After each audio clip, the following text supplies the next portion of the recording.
Hi everybody, welcome back to my channel, and if you're new to my channel, hello, my name is Gabby and welcome. If you've never been here before, never watched any of my videos, have no idea what I do here on my channel. I cover true crime cases, and all the cases that I cover are a little bit older. They're basically all 20 years or older. So if that's something that you might be interested in, maybe go down below, click that subscribe button, and also make sure to turn on the post notifications to be notified every time that I upload. So it is still December, which means that it is still Doe-cember, and if you don't know what Doe-cember is, it's a series here on my channel where for the entirety of December, I just cover cases of John and Jane Does. My past two videos for Doe-cember have covered individuals who are still unfortunately unidentified. The one though that we're covering today was thankfully identified, and they were finally identified just last year in 2021 after 60 years. But before I get into the case, I do have to say that today's video is sponsored, and it is sponsored kindly by our friends over at June's Journey. June's Journey is a mystery hidden object game that is set in the 1920s, 1927 to be exact. This game is a captivating detective story that takes you right back in time to the glamour of the 20s. The main protagonist is June Parker, and she is on a quest to solve her sister's murder. But while uncovering that murder, she meets a very diverse cast of characters and unravels some of her family's secrets. She gets herself into some very tricky situations though, but she has a way of solving problems in her own witty way. There are hundreds of beautiful, colorful, painted scenes, each one capturing your attention even more than the last. While it gets your mind going, it's also extremely relaxing, and it can be played anywhere at any time. It's free to download, and you can use it on your iPhone, Android, through Amazon, and on your desktop through Facebook. My favorite part is slowly unlocking and decorating your island. I don't think I'll be owning my own island anytime soon where I get to renovate my estate, build a farm, and just plant flowers everywhere.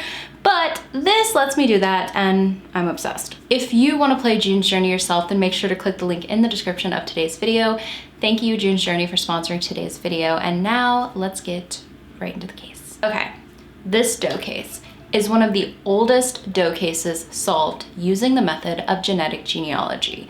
This is the case of Bibb County John Doe. We'll be taking this one way back to 1961. During the evening of Monday, March 27th of 1961, just north of Centerville, Alabama, a 36-year-old Cottondale man named James Arthur White was driving along Highway 25 when he spotted a teenager in need of a ride. James figured it would be better that he drove the boy than someone else who may not have been as trustworthy. This was someone just wanting to do a good deed, very different from some of the individuals we've discussed in these hitchhiking cases here on my channel.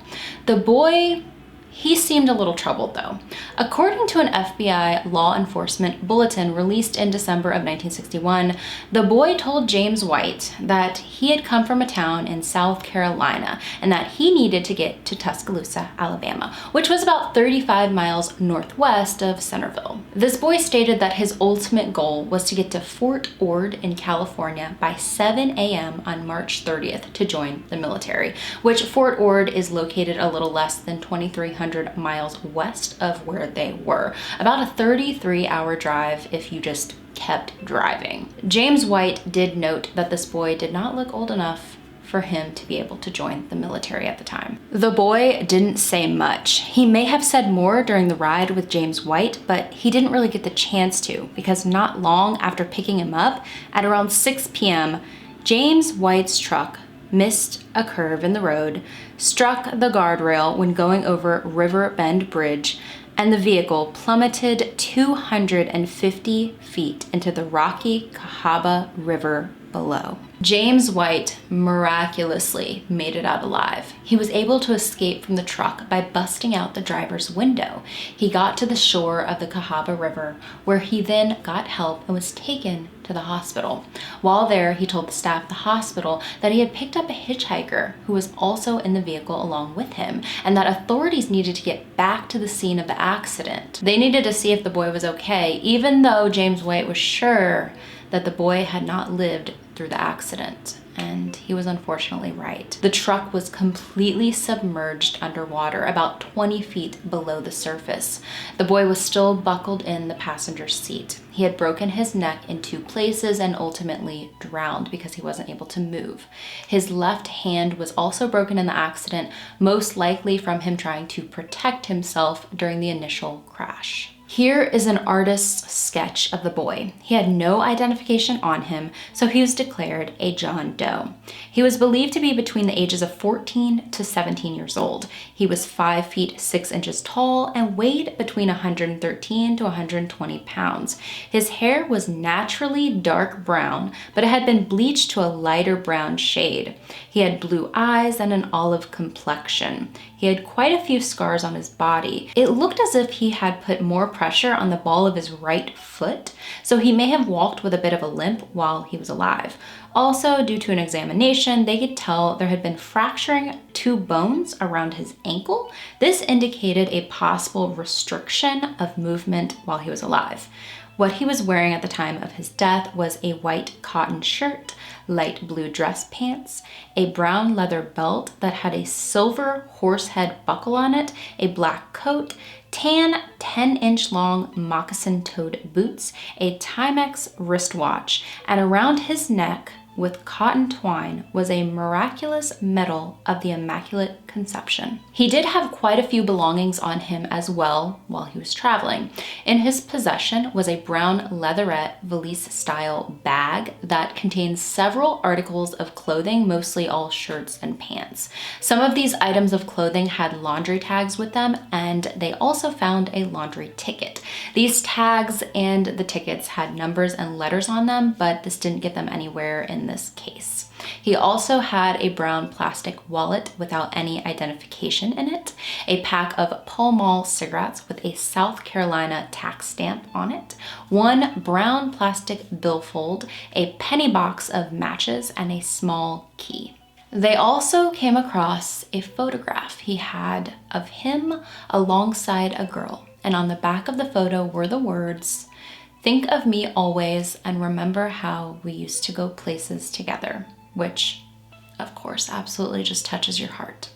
This photo, though, was very small, so it was hard to see every detail of both of the people in the photo, but the boy in the photo was definitely their John Doe. Other than all that, a ruby ring with the inscription United States Army was found inside the truck.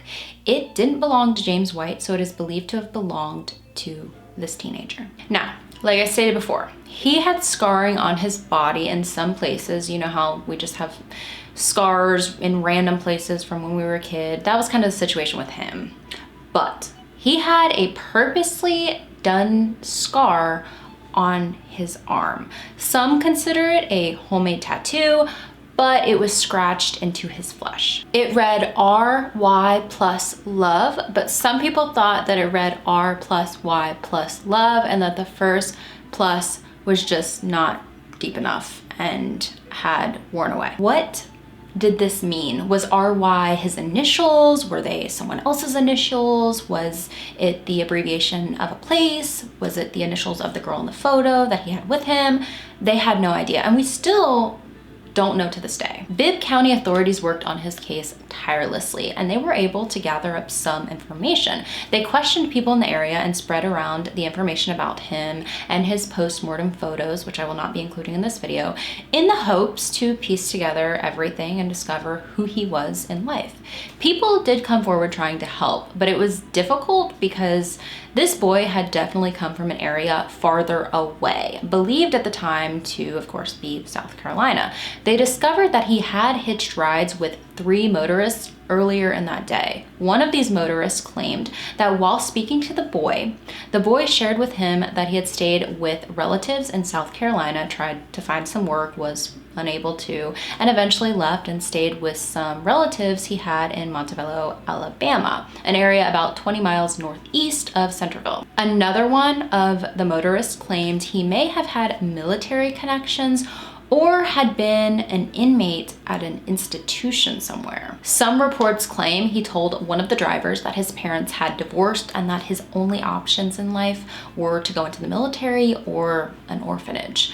The different people he had hitched rides with all said different things. The boy didn't seem to tell each person the same exact story or same reason for why he was hitchhiking.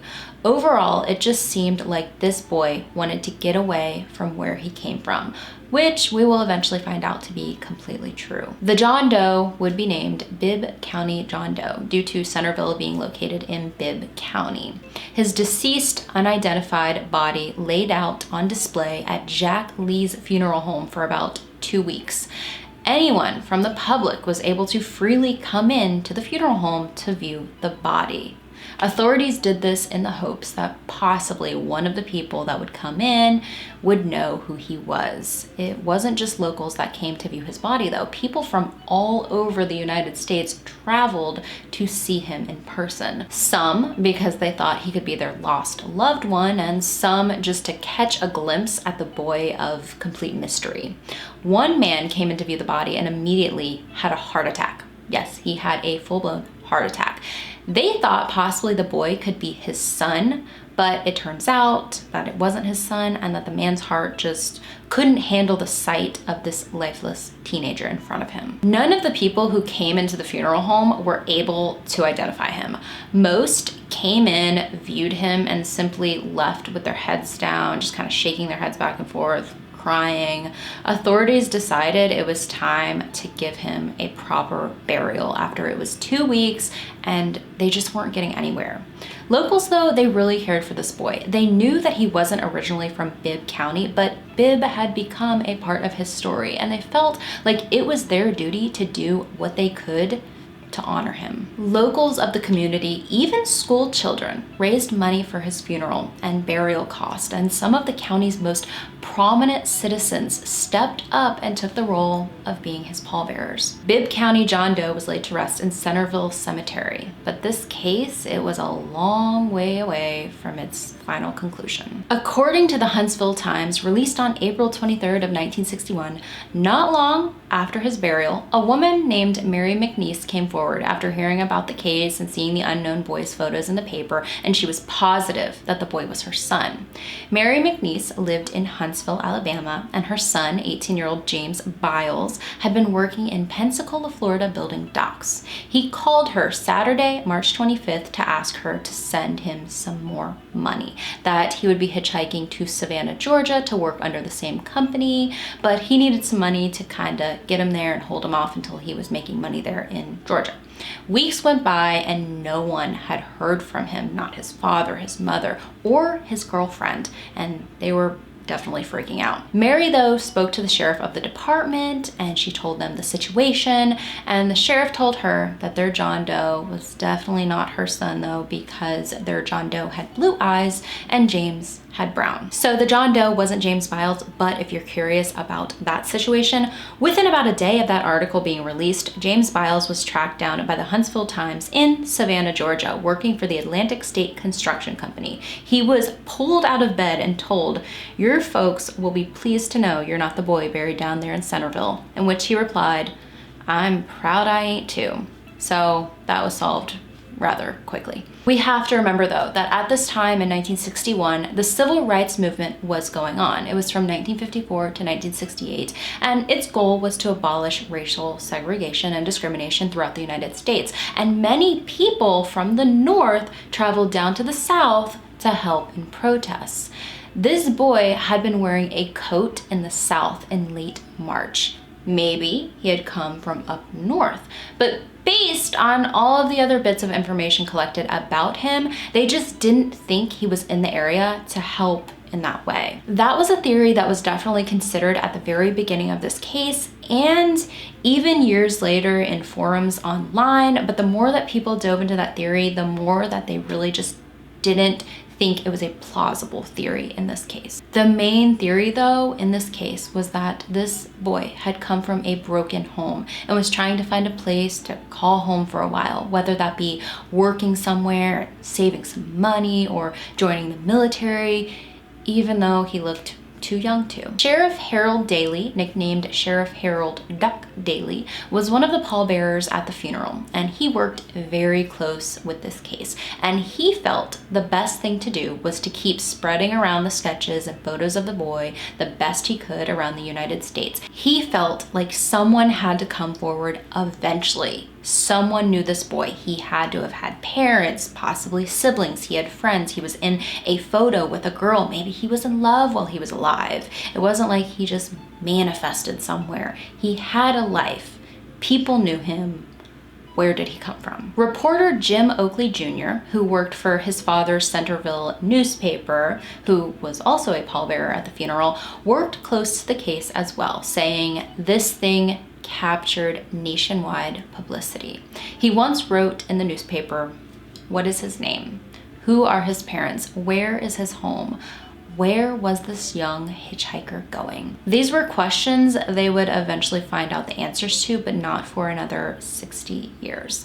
The only thing that came out of this that you could say was positive in any way, shape, or form was that the bridge was ultimately fixed, so hopefully no more preventable tragedies would happen on it. The bridge was just old and unsafe. The accident was bound to happen to someone eventually. The accident, it was not James White's fault, but misfortune did not end for James White with the 1961 accident, because only 7 months later and only 8 miles from Riverbend Bridge, his car struck an embankment, and this time he was not fortunate enough to make it out alive.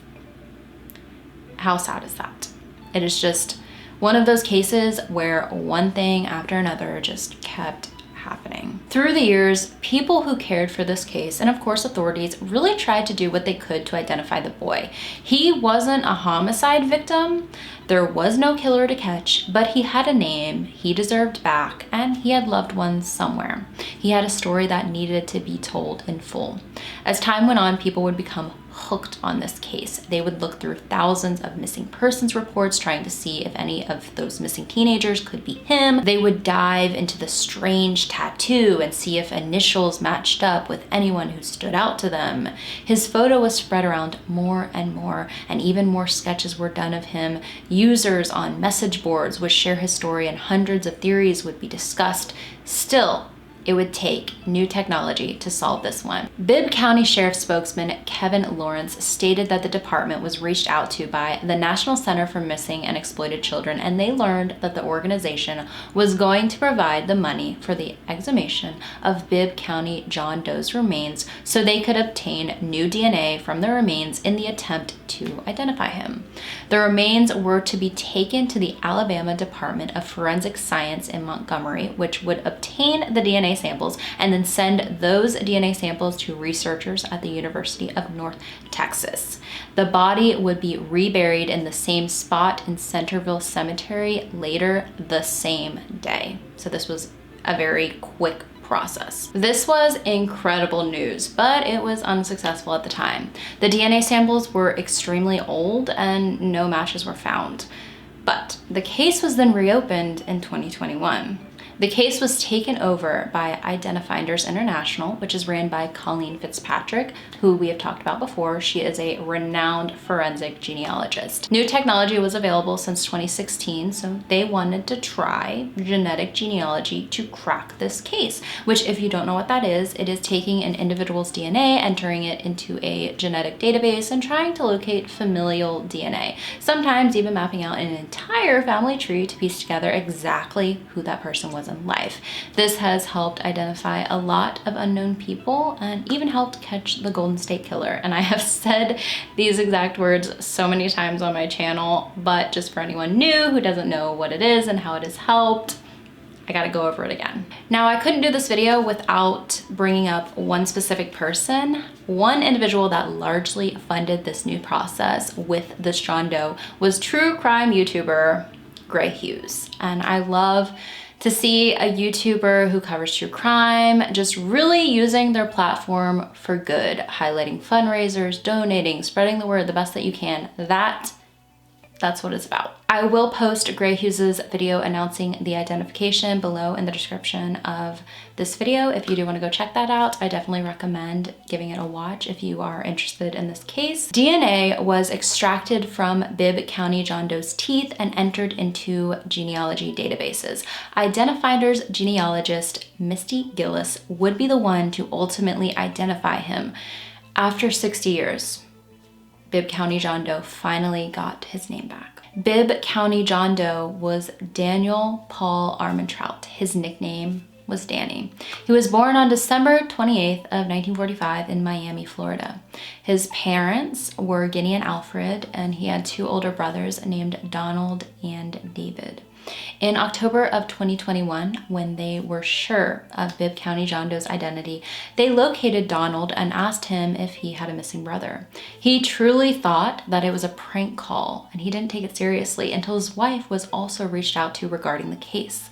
The thing is that Donald didn't just have one missing brother, he had two. All three siblings left home at young ages, and Donald had no idea where Danny or David was. Donald, then 77 years old, was sent a photo of the John Doe, a postmortem photo, and knew immediately that it was his brother, Danny. Bibb County John Doe's identity was officially released to the public on October 30th of last year. This is usually the part of the video where I would show a photo on the screen of the person and what they looked like while they were alive, but unfortunately we do not have any photos of him before his untimely passing. So there isn't a photo of Danny for me to show you all. There isn't one online of him while he was alive, but Donald did give a bit of a backstory regarding their life growing up and his brother. They did not have an easy upbringing. You don't have to sit there and wonder why they all decided to leave. He says that their parents divorced and their mother ended up marrying a man named Jim, and they all moved to Paris, Tennessee in the year of 1958. He said that after that, everything went downhill. Donald claims that the three of them were abused by their mother and stepfather on the regular, and it is absolutely horrific to read through. He said that their stepfather would beat them, mostly with his belt, and he would burn their fingertips with matches, and that their mother would starve them, and she would starve them for weeks on end. The first one to leave was David when he was 19 in 1960. Then Donald left later that year to join the army at 17.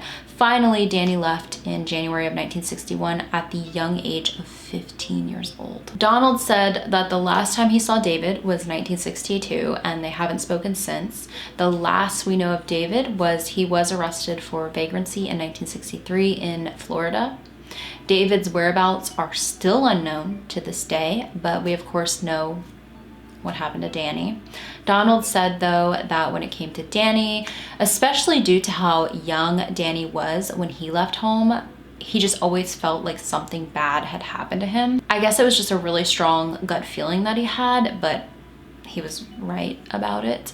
He stated that Danny never confided in him about running away, but he figured he had come to the same conclusion that he and David had come to, which was basically stick around and take the abuse or try life on their own. The three boys, they did take their stepfather's last name when their mother got with their stepfather, and the last name was Hamilton. But Donald, he wanted Danny's last name on record to be their original father's last name, which was Armantrout.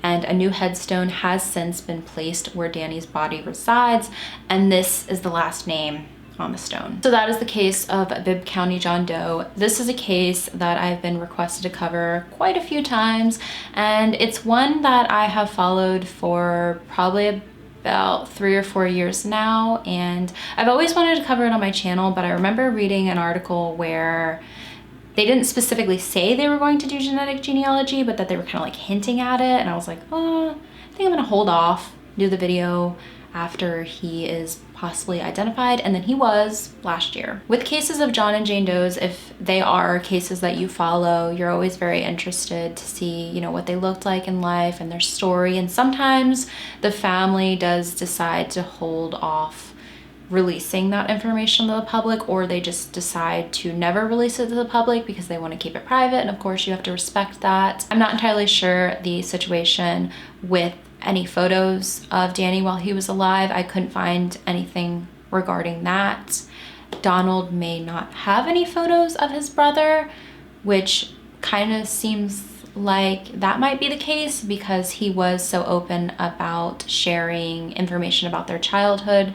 So I don't think he would just hold off on a picture. He just might not have one. It was just so long ago, but the point is, and the main thing we have to highlight, is that there was finally a resolution to this case after so many years. Thank you to everyone who took a little bit of time out of their day to hear about this case. I hope you all are having a very fabulous holiday season if you do celebrate the holidays, and I will see you in my last Doe-cember video.